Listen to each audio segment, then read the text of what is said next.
Napang may energy, maminaw.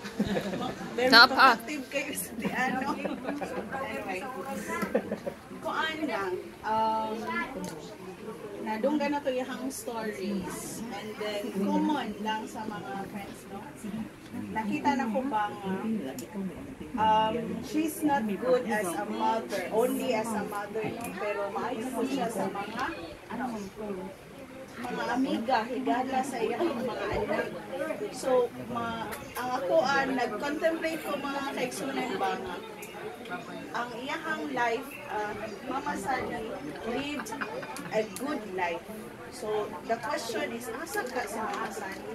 Makaingon ko, surely, he will be in heaven. She will be in heaven. Tungod kay,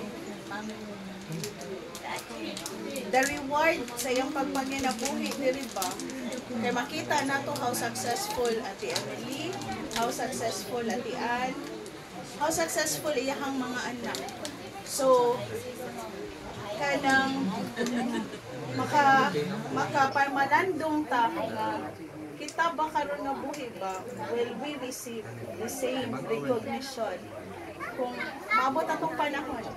So, sa dihang nag-istorya mi ni Ate Ann, anak ko nga, pagkuhan niya, tawag niya ba, gusto ko nga ng strong ko ba, di na ko gusto nga, Ate Ann, mahilaksan ko, pero itry na dyan ako ka ng, kuhan akong kasing-kasing ba ka ng strong ko para niya ba. So, naingon ko nga, Ate Ann, no regrets, walay mahay, nga naman, you gave your best, no, as daughters, mga anak nga babae niya, or siya mga anak, everyday, gihatag ninyo ang best ni Mama Sally, and walay tag-iya sa kinabuhi kung dili ang kahitasan lang.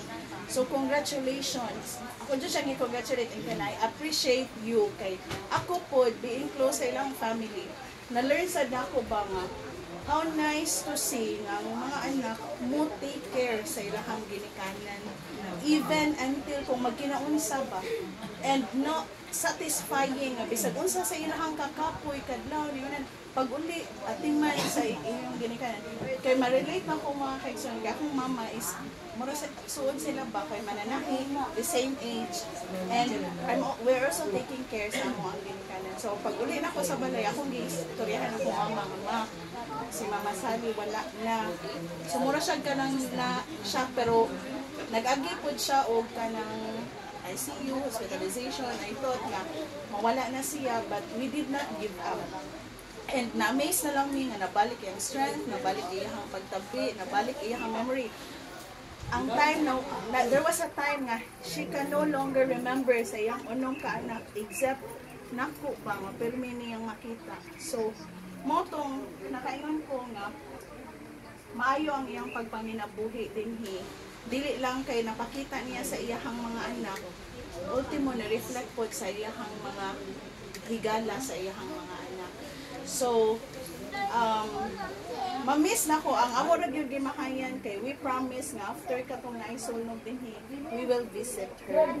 Sige mi og kanang kuan sa family nga we need to go home mangita jud ta patungod lagi aning kabisi sa atong pagpanginabuhi ba, wa gyud na siya na nahitabuan. That was the last nang nako nahibaw-an na she's gone. So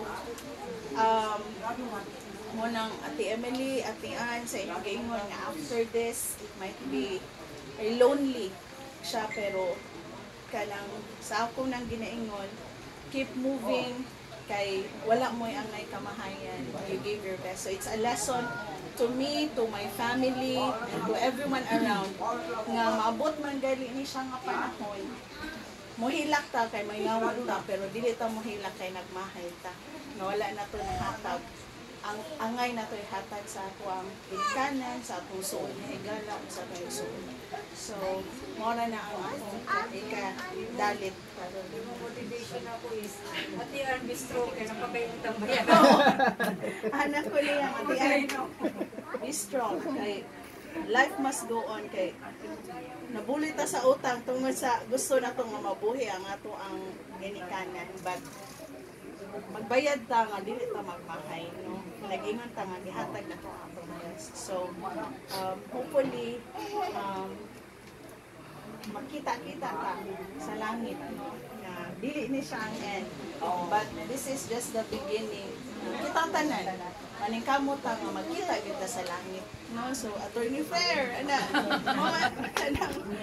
mamasali. So, nindot, mao na lang na atong i-look forward kay dili man nato madala ang dili na to makuyog hangtod sa hangtod dinhi sa kalibutan. So atong paningkamutan nga magkita ta sa sunod na bahin sa atong kalibutan. Daghang salamat. Okay na ta.